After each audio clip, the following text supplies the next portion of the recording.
الحمد للہ رب العالمین والصلاة والسلام علی سید الانبیاء والمرسلین محمد وآلہ وصحبہ اجمعین اما بعد۔ میرے دینی اور ایمانی بھائیوں، آج میں آپ کے سامنے حب النبی کے عنوان سے چند باتیں کرنا چاہتا ہوں۔ حقیقت میں مسلمان وہی ہے جو نبی صلی اللہ علیہ وسلم سے سب سے زیادہ محبت کرتا ہے اور آپ صلی اللہ علیہ وسلم کے بتلائے ہوئے طریقے پر چلتا ہے۔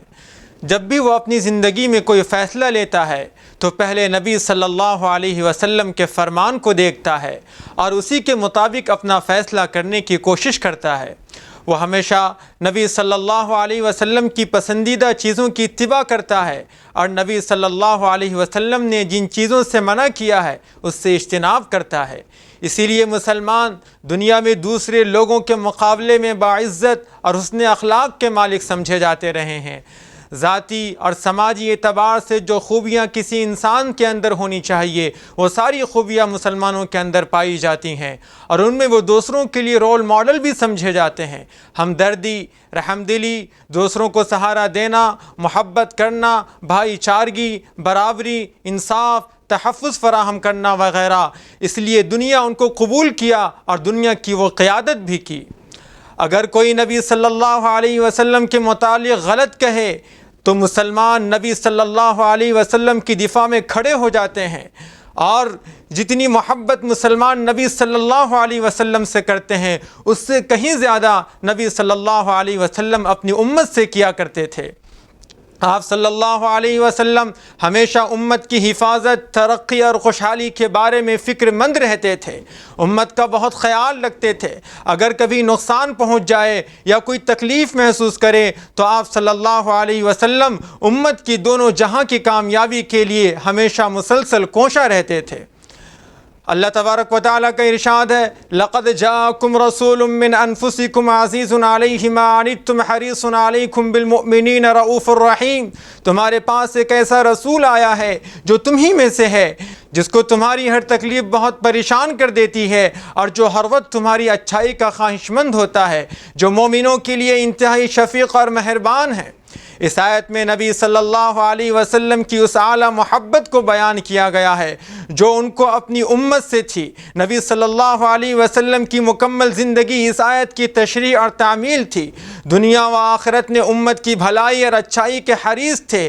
اس بات میں وہ اس والد کی طرح تھے جو اپنے اکلوتے بیٹے کے ساتھ سلوک کرتا ہے، اور ایک مشفق ڈاکٹر کی طرح تھے۔ ایک بار نبی صلی اللہ علیہ وسلم نے فرمایا، انما انا لکم بمنزلۃ الوالد، میں تمہارے لیے ایک والد کی طرح ہوں۔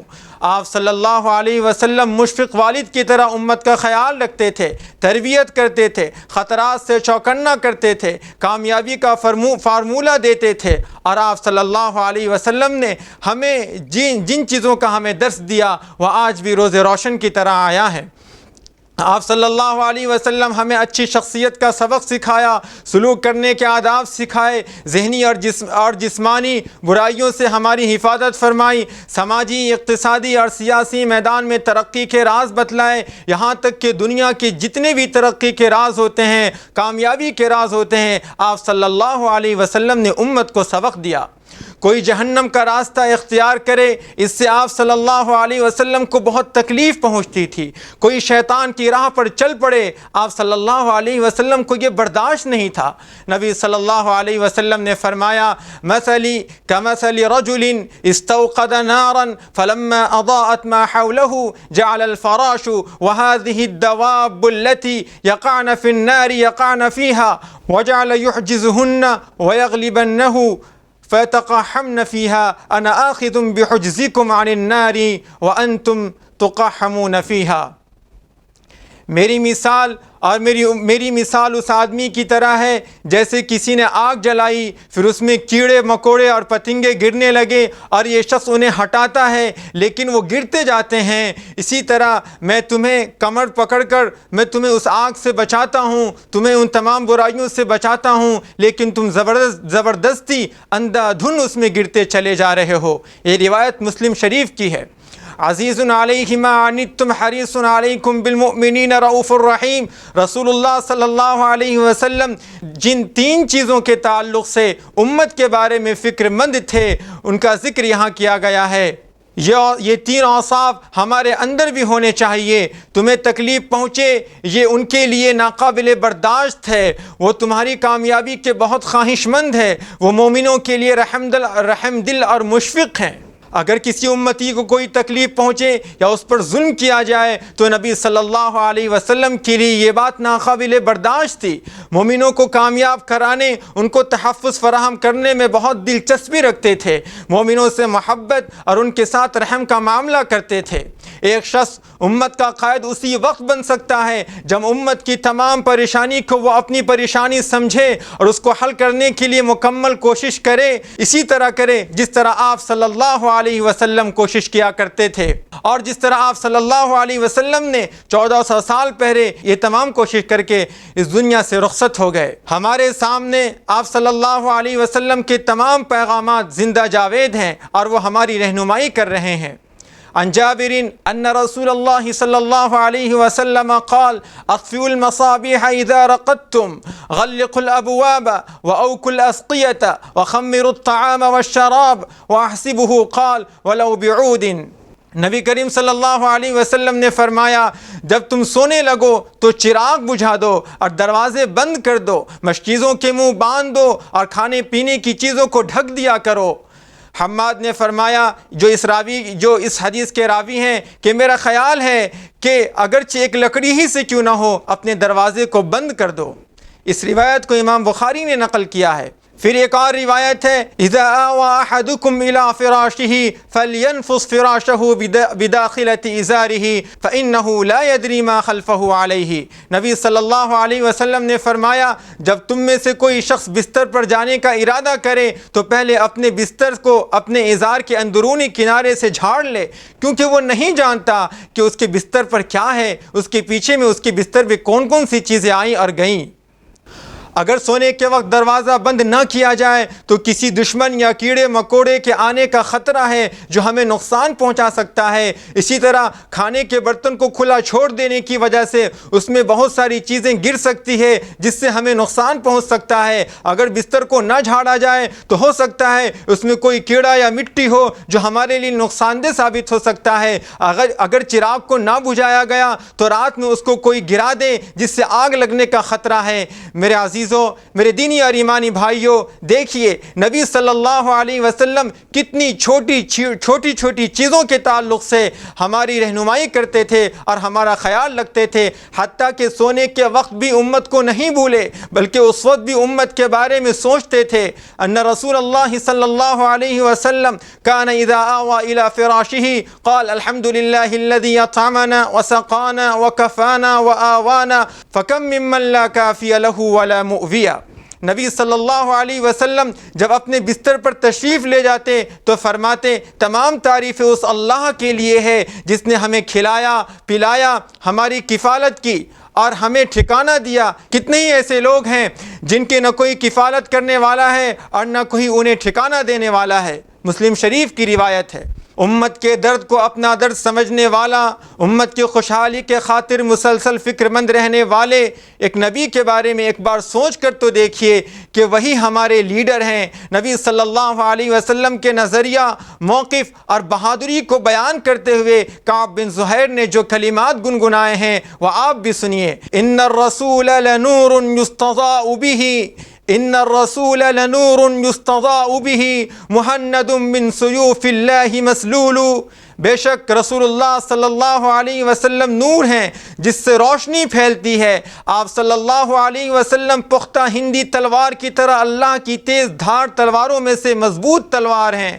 کعب بن زہیر نے نبی صلی اللہ علیہ وسلم کی تشبیہ ایک تلوار سے دی جس کو ظلم و ناانصافی کے خلاف تانا گیا ہے۔ اس نبی کی امتی ہونے کے ناطے ہمیں بھی ظلم و ناانصافی کے خلاف کام کرنے والی تیز تلوار ہونا چاہیے۔ اس زمانے میں لوگوں کی جان غیر محفوظ ہے۔ مفکرین کا کہنا ہے کہ ہندوستان کے مسلمان بہت جلد ایک نسل کشی کی آگ میں جھلسنے والے ہیں۔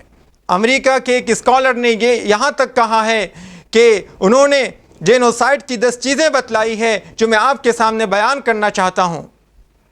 کلاسیفیکیشن، درجہ بندی، سمبلائزیشن، علامات کا اظہار، ڈسکریمنیشن، امتیازی سلوک، ڈی ہیومنائزیشن، سلب انسانیت، آرگنائزیشن، منظم کرنا، پولرائزیشن، اور پھر پریپریشن، تیاری، پرسیکیوشن، ظلم کرنا، ایکسٹرمنیشن، نیست و نابود کر دینا، ڈینائل، نشانی اور ثبوتوں کو مٹا دینا۔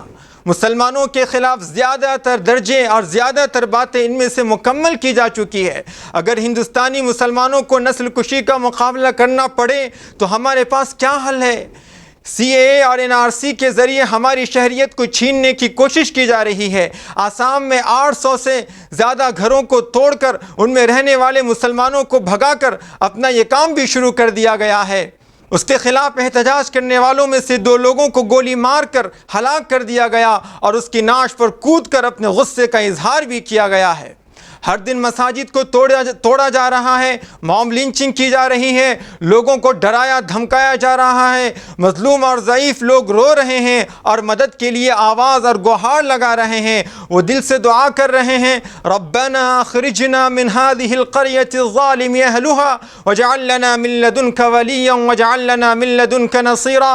اے ہمارے پروردگار، اے ہمارے اللہ، ہمیں اس بستی سے نکال دیجئے جس کے باشندے ظالم ہیں، اور ہمارے لیے اپنی طرف سے کوئی حامی و مددگار پیدا کر دیجئے، اور ہمارے لیے اپنی طرف سے کوئی مددگار بھیج دیجئے۔